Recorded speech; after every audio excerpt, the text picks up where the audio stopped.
नमस्कार। हकीकत में मैं राकेश वर्मा आप सभी का स्वागत करता हूं। भारत के केंद्र में जब से आरएसएस विचारधारा से प्रेरित आरक्षण विरोधी भाजपा की सरकार बनी है, तब से भारत में रहने वाले जितने भी एससी, एसटी, ओबीसी वर्ग के लोग हैं, उनको ये आशंका सता रही थी कि कहीं न कहीं भाजपा सरकार के द्वारा, चाहे वह भाजपा की सरकार केंद्र में हो या फिर विभिन्न राज्यों में हो, अथक प्रयास किया जाएगा बाबा साहब के दिए आरक्षण पर आघात पहुंचाने का, एससी, एसटी, ओबीसी आरक्षण को निगल जाने का, और चाहे वह सदन से हो, चाहे संस्थागत तरीके से हो, चाहे कोर्ट के माध्यम से हो, हर संभव प्रयास किया जाएगा। ऐसी आशंकाएं सत्ता में आने से पूर्व भी थी और सत्ता में आने के बाद भी रही। अब सारे कुछ खुल करके आ रहे हैं कि एससी, एसटी, ओबीसी को भाजपा सरकार से जो डर थी, जो आशंकाएं थी, कहीं न कहीं वह वास्तविक थी। कई ऐसे मामले अब देखने को मिल रहे हैं, उजागर हो रहे हैं कि केंद्र सरकार के साथ साथ भाजपा शासित राज्य सरकारों ने भी माननीय सुप्रीम कोर्ट के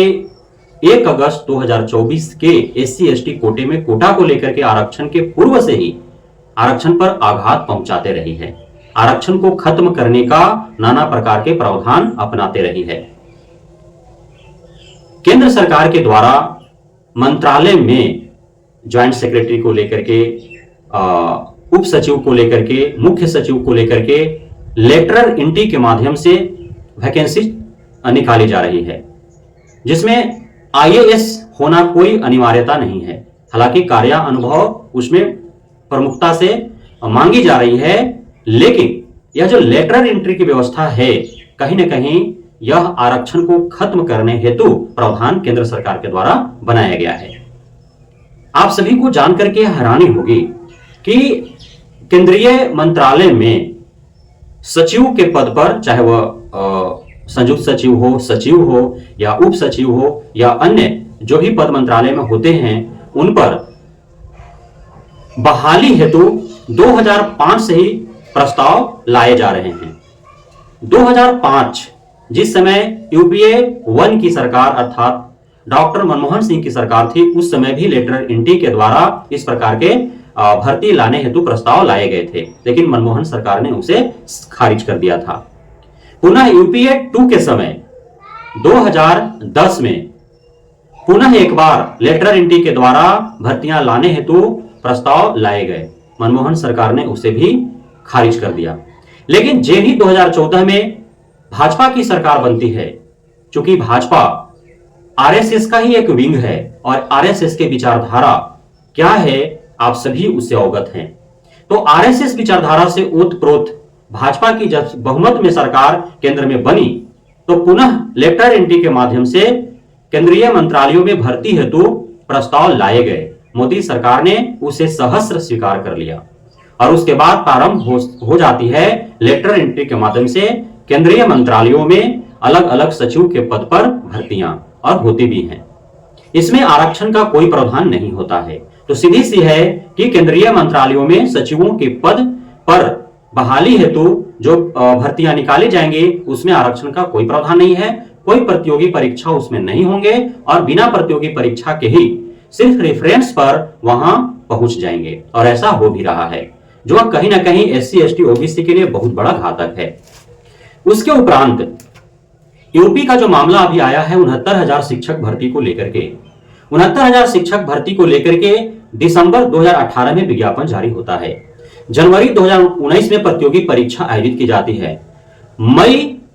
अंतिम 2020 में या 1 जून 2020 को इसका परिणाम घोषित होकर के मेरिट सूची तैयार किया जाता है। पुनः 2022 में एक मेरिट सूची तैयार की जाती है, और जब इसका विज्ञापन जारी होता है, जो ही एससी, एसटी, ओबीसी को यह पता चलता है कि आरक्षण के प्रावधान में बदलाव किए गए हैं, तब से उसके विरुद्ध एससी, एसटी, ओबीसी वर्ग के अभ्यर्थी सड़क से सदन तक हाहाकार मचाना प्रारंभ कर देते हैं। रोड से कोर्ट तक इसके विरुद्ध अपनी आवाजें बुलंद करती हैं। कोर्ट में यह मामला जाता है। उसके उपरांत अभी हाल फिलहाल में इलाहाबाद हाईकोर्ट के लखनऊ खंडपीठ के द्वारा डबल बेंच के माध्यम से जो एक फैसला सुनाया गया है, उसमें साफ साफ सरकार की नाकामी झलकती है। सरकार का वह मंशा जिसके तहत एससी एसटी ओबीसी आरक्षण को खत्म करना झलकता है वह प्रतीत होता है। अब उस समय जब वैकेंसी निकाली गई थी और जब हाहाकार चित्कार मचे थे, जब बवाल खड़े हुए थे, कोर्ट का दरवाजा खटखटाया गया था, तो उस समय यही सरकार जो आज अपनी गलतियां स्वीकार कर रही है, वही सरकार उस समय कह रही थी कि पूरी तरह से आरक्षण के नीति नियमों का पालन हुआ है, कहीं कोई गड़बड़ नहीं है। और आज जब माननीय कोर्ट का फटकार लगा, जब माननीय कोर्ट का आदेश आया, उसके उपरांत अब वही सरकार अर्थात वही मुख्यमंत्री आदित्यनाथ योगी कह रहे हैं कि उनसे भूल हुई है। माननीय कोर्ट के द्वारा जो आरक्षण को लेकर के आदेश निर्गत किए गए हैं उसके अनुरूप ही मेरिट सूची तैयार किया जाएगा। और आदित्यनाथ योगी ने यह भी घोषणा किया है कि वे माननीय हाई कोर्ट इलाहाबाद के लखनऊ खंडपीठ के द्वारा पारित फैसले के विरुद्ध वे सुप्रीम कोर्ट नहीं जाएंगे। अर्थात साफ यह प्रतीत होता है कि 2018 से लेकर के 22 तक जो 69,000 शिक्षक भर्ती की प्रक्रिया अपनाई गई, कहीं ना कहीं वो आरक्षण विरोधी रहा। कहीं ना कहीं सरकार के द्वारा गलत नीतियों के तहत आरक्षण को खंडित करने का प्रयास किया गया। और जो आदित्यनाथ योगी सरकार के द्वारा किए गए प्रयास 69,000 शिक्षक भर्ती में, उसमें साफ साफ एससी एसटी ओबीसी को नुकसान पहुंचाने एवं सामान्य वर्ग के अभ्यर्थियों को फायदा पहुंचाने के मकसद से ऐसा किया गया था। अब चूंकि माननीय कोर्ट का फैसला आया है तो उस अनुरूप अब पुनर्प्रक्रिया आरंभ किए जाएंगे, अब रिवाइज रिजल्ट जारी किए जाएंगे, तो उसमें एससी एसटी ओबीसी को अधिकांश तौर पर जो है उनको मौका मिल पाएंगे। हालांकि जिनका चयन हो चुका है, जिन्होंने 3 साल 4 साल 5 साल जॉब कर चुके हैं, अब उनके रोजगार, उनके नौकरी की सुरक्षा की गारंटी भी सरकार को लेनी पड़ेगी। तो माननीय मुख्यमंत्री साहब ने कहा है कि किसी के साथ वो अन्याय नहीं होने देंगे। अर्थात काफी ज्यादा उम्मीद है कि जिनका चयन हो चुका था, भले ही वे अनारक्षित वर्ग के थे, सामान्य वर्ग के थे, तो उनकी नौकरी की सुरक्षा की गारंटी भी आदित्यनाथ योगी लेंगे। हो सकता है उनको समायोजित करने का प्रयास करेंगे। साथ ही जो लगभग 19,000 के आसपास एससी एसटी ओबीसी वर्ग के अभ्यर्थी वंचित रह गए थे गलत आरक्षण नीति अपनाए जाने के कारण, उन सभी को पुनः री एंट्री मिलने का काफी ज्यादा उम्मीदें हैं। लेकिन अब यह क्लियर हो चुका है कि आदित्यनाथ योगी सरकार ने 2018 में ही यूपी में एससी एसटी ओबीसी रिजर्वेशन खत्म करने का प्रयास आरंभ कर चुके थे। उसके बाद मैंने आपको बताया था कि सीबीएसई बोर्ड ने किस प्रकार से एससी एसटी के जो परीक्षा शुल्क है उसमें 24 गुना का एकाएक बढ़ोतरी करके और सामान्य वर्ग के परीक्षा शुल्क के समानांतर लाने का प्रयास किया और इस प्रकार एससी एसटी को मिलने वाले छूट और आरक्षण को समाप्त करने का प्रयास किया। अभी जो हाल फिलहाल में खबरें आ रही हैं वह हरियाणा से आ रही है। मैंने आपको पहले ही आगाह किया था कि भले ही माननीय मोदी ने एससी एसटी वर्ग के जो भी जनप्रतिनिधि थे उनको आश्वस्त किया कि माननीय सुप्रीम कोर्ट के एससी एसटी कोटे में कोटा वाले फैसले को वो नहीं मानेंगे, लेकिन मैंने उस समय आपको बताया था कि माननीय सुप्रीम कोर्ट को पता है कि केंद्र सरकार इसको लागू नहीं करेगी, इसलिए उसने राज्यों को अधिकार दिया था, केंद्र को नहीं। और उसी समय ने बताया था कि ठीक है, मोदी जी ने कह दिया तो कह देने मात्र से क्या होगा, क्या राज्य सरकारें मान जाएगी? राज्य सरकारों को छूट दी गई है, राज्य सरकारें चाहेंगी कि वे माननीय सुप्रीम कोर्ट के आदेशानुसार वो अपना भर्ती प्रक्रिया अपनाए तो अपना सकती है। क्या मोदी जी उसको मना कर देंगे? मोदी जी को चाहिए कि यदि वे वास्तव में एससी एसटी ओबीसी का भला चाहते हैं और उनको लगता है कि कोटे में कोटा से एससी एसटी ओबीसी को नुकसान होने वाला है, तो अध्यादेश ला करके माननीय सुप्रीम कोर्ट के उस फैसले को पलट देने की आवश्यकता है, तभी जाकर के एससी एसटी को भला हो पाएगा। हरियाणा सरकार ने अभी क्या घोषणा किया है? हरियाणा सरकार ने शेड्यूल कास्ट को 20% आरक्षण देने की बात कही है अपने राज्य में, और 20% में वह 10% वैसे अनुसूचित जाति वर्ग के लोगों को देने का बात कहा है जो अत्यंत पिछड़े हैं।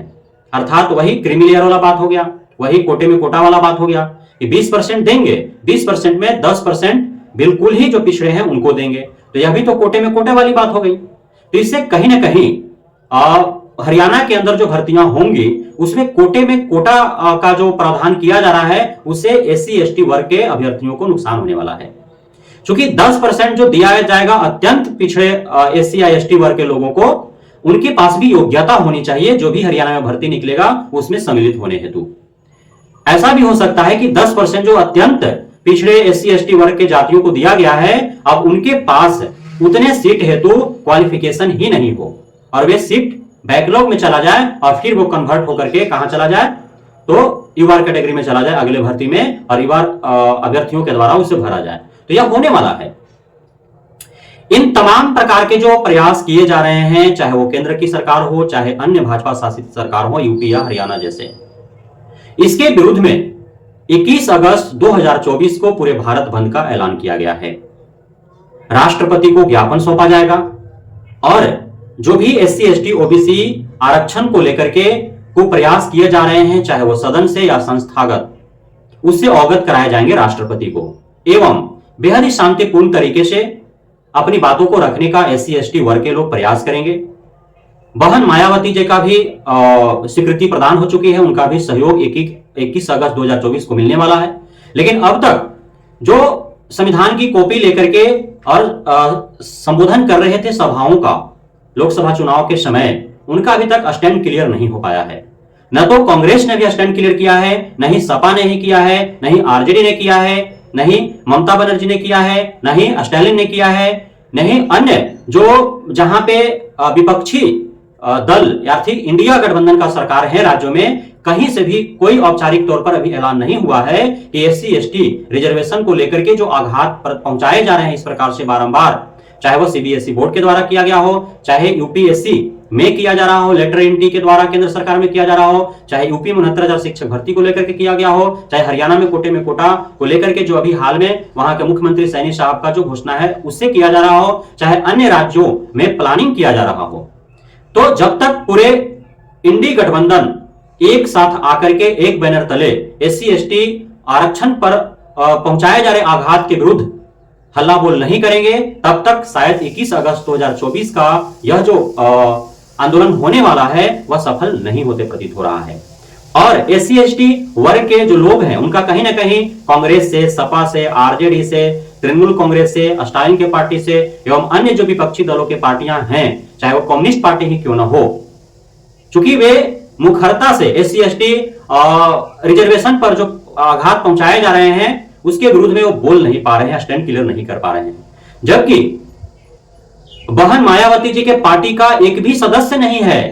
लोकसभा में, बावजूद इसके वे प्रारंभ से ही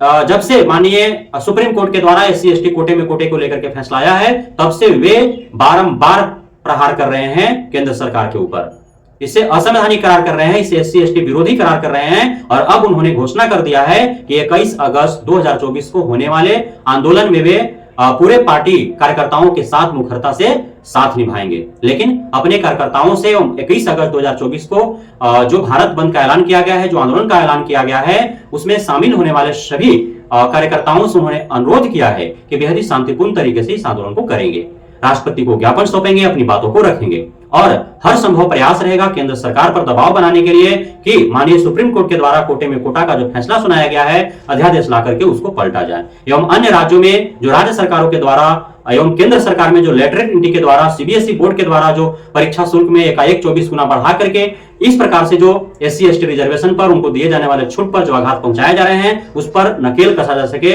उन सारों पर विराम लग सके और एससी एसटी ओबीसी को जो छूट प्रावधान मिलते आए हैं प्रारंभ से, वो उन्हें मिलता रहे ताकि वे आगे बढ़ सकें।